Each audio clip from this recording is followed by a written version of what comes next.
The Sony PlayStation 3. I don't know about you, but I got this console for its exclusives. I'm talking Killzone, MotorStorm, Resistance. Love these games to death. I can't ignore the other heavy hitters this console had either. You know, like Uncharted, Little Big Planet, Ridge Racer. And there's even more great games on this console. You know, but I'd like to talk more about the smaller scale ones, the foreign ones, the ones you don't hear about.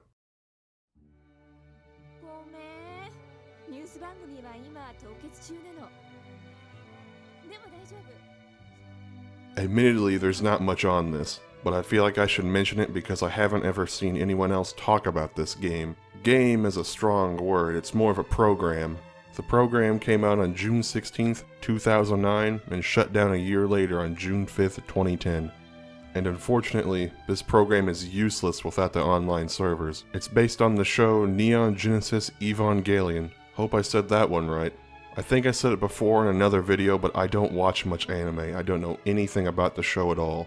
But I can tell you a little about the program. From what I can gather, this woman here, Misato, would read you the news and sports and stuff like that. I don't know how often the news would update on this program. I think it'd be pretty insane to think this was updated daily though.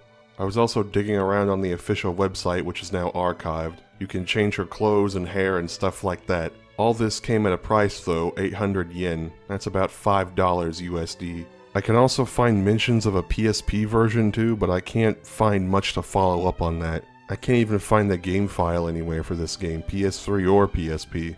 This game also has possible lost media. If you go to the website for this game, it's archived by the way. You can still download some files that reference a movie or something like that. The files themselves give you a link to a host server, but that server doesn't exist anymore, so you can't download the files. Again, I have no clue what is in these at all. For all I know, this could already be archived somewhere. I'm gonna put a link to this site in the description, in case you want to look around it yourself. Unfortunately, I don't have much more information on this game.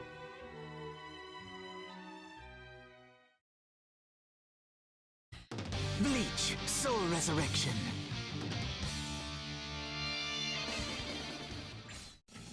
Much like Evangelion, Bleach Soul Resurrection is based on an anime. I, of course, haven't seen it. I have played some other Bleach games though, so I am kinda familiar with it. Up until recently, I'd never even heard the PS3 title though, so I'm gonna go ahead and take a look at it here. Upon startup, you have 3 different modes to choose from. Story mode, where you play as a predetermined character and act out scenes from the show. Mission mode will let you play as any unlocked character you have. The missions, from what I can tell, aren't really related anyway. They're just kinda side content. And finally, there's Souls mode. Souls mode seems to be a lot like mission mode, except now you're competing against other people's score on a leaderboard. I'm mainly going to be talking about story and mission mode. Admittedly, gameplay is really simple. Now there are combos for each character, but they're not really that impressive and not really any better than just spamming square or triangle. Just because the gameplay is simple doesn't mean it's bad though. It's a good game to just sit down, relax, and kill some stuff. That's kinda how I feel about story mode. I breezed through most of the game on normal.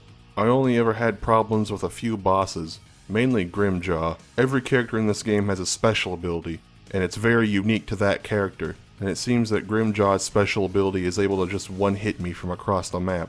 Now he killed me several times. Eventually I backed out and went to go play mission mode. Mission mode is a great way to earn money. You use money to level up your character, mainly Ichigo. And this game has a bunch of cool characters. Design-wise, they look really cool. It's unfortunate that you have to play as Ichigo though if you want to rank him up. Upgrades and money are not universal, they are bound to the character you use them on. For example, if I played as Grimjaw and got some money as him, I could not use that on any other character. I would have to spend that on an upgrade for him. Now there is a reason to play as the other characters. The more you rank up the other characters, the more paths it opens for Ichigo to level up. Now there's only 14 chapters in story mode and they don't take very long to beat at all. You're going to be spending most of your time in mission mode. Bleach Soul Resurrection is a fun little game, but admittedly, you're probably not going to get much out of it if you haven't seen the show.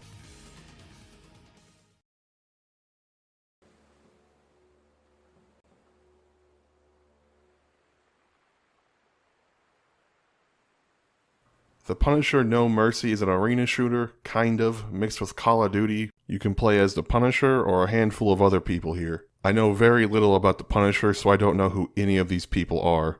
This game has 2 main modes, a story mode and a multiplayer mode. Now, I'm running this on an emulator, which means I can't play the multiplayer. Not that I imagine many people are even on still playing. Since I'm here on the menu, there's something interesting I'd like to point out. Now, there is a plugin that lets you use a mouse for some games, but I don't have that. Now, I can use it for the menu pretty effortlessly, which is interesting, but as soon as I get in game, all I can do is look around with the mouse. It's a weird thing to add for sure. Now, I could sit here and explain the story mode to you, but I gotta be honest, I don't really care what's happening. I'm pretty sure story mode was an afterthought considering it's only like 2 hours long. Besides, I'd rather talk about gameplay.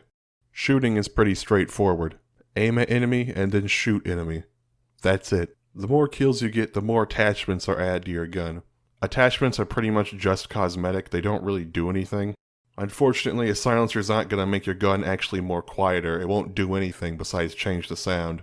Your guns do get more powerful though, it's just not the attachments doing it. You can also find a power-up around the level that'll upgrade your gun when you walk over it. You will have to get kills though, you can't rely on the power-ups for everything. A normal arena shooter will have guns laying around the map. Well, not in this game.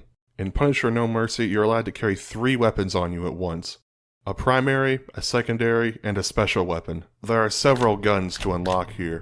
You can unlock an M4, a shotgun, a pistol, and a rocket launcher.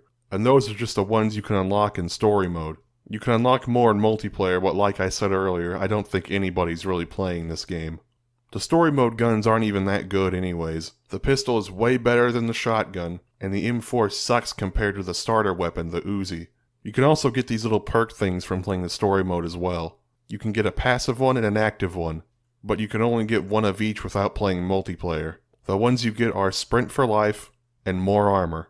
I can't ever get Sprint for Life to work, however More Armor is almost necessary. Now in this game you have a health and an armor meter, but it might as well just be an armor meter. Because as soon as your armor runs out, that's it. They can pick you off in a few shots. That's why More Armor is so good. With the More Armor you can just stay alive longer.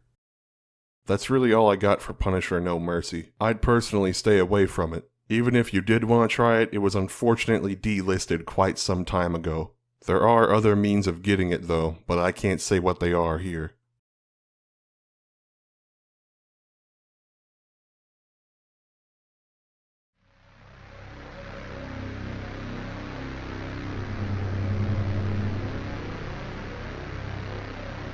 I was told this game was a tower defense game, and that's partially true. Being told that, I went right into the campaign mode, because tower defense is only one part of the game. The other part is to make your own units to send to the enemy base. Now since I didn't know this, I died. Very fast too, actually.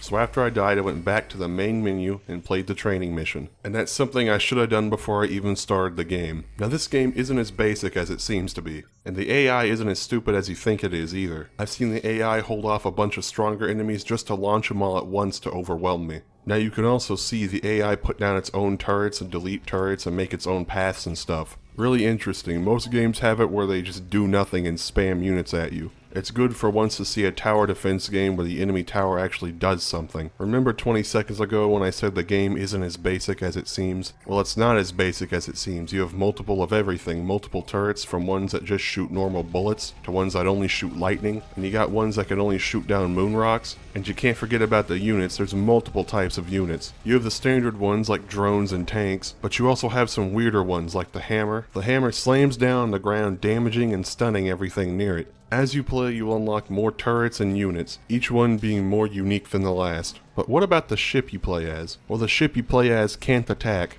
All the ship can do is place units and turrets down and grab moon rocks. Why would you be grabbing moon rocks? Moon rocks are money. All you do is you grab a moon rock and take it to a turret. Then the turret slowly whittles down its health and then it explodes and you've got money.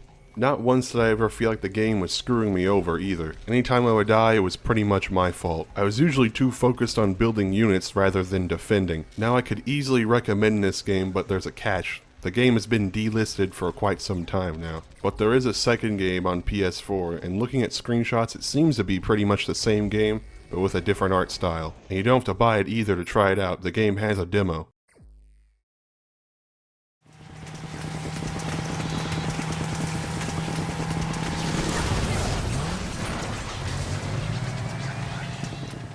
This game is a combination of a few genres. It's a combination of a class-based arena shooter and a vehicular combat game. Now, there's no story mode in this game, it's 100% multiplayer based. There is an offline bot match mode, which is what I'll be checking out today. Now, I don't have a way to check the online servers, but I'm going to assume it's not very active anymore. You can change the map, and you can change the game mode. You have a pretty standard choice of game mode here. There is a free-for-all mode, a team deathmatch mode, and a capture the flag mode. Very standard choices for a game like this. There are also 2 mutators for this game. They are very boring. And finally, you can change the bot count. I don't recommend changing this. The maps in this game are massive. You're gonna have a hard time finding bots in this game, whether it be 12 or 4. When you get into the game, you can choose a class. Now, the classes pretty much change your health and your speed. It doesn't give you anything cool like a unique weapon like Team Fortress does. The scout car is the one I used the most, mainly because it goes fast and it switches weapons fast, with a trade-off of less health.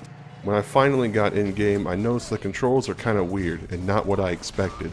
When you move your gun on top of your car, you move your car too. They're not separate things, and you also can't aim up or down. I did eventually get used to it, but I did find myself wishing that the gun and the car were independent things. But that doesn't seem to stop the bots at all.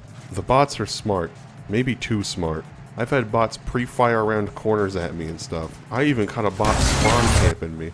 They also only ever use 2 weapons, the minigun shotgun combo and the homing rocket launcher. And these bots are pretty good shots, man. The only way I could kill them is if I saw them first. Even then, I'd die half the time doing that. And there are other weapons, the bots just don't use them. They don't compare to the minigun and rocket launcher, so what's the point of using them? Now, there's nothing else to do in this game besides shoot the other cars as you see them, and that's probably why the game didn't review so well. Now, I like the idea of the game, it just needs a lot more polish. And it's probably never gonna get that polish because, you know, it's 10 years old. And that brings us to the end of the video. I hope you at least found one of these games interesting. If you did, I'd appreciate it if you left a like and maybe even subscribed. Hopefully, I'll see you in the next video.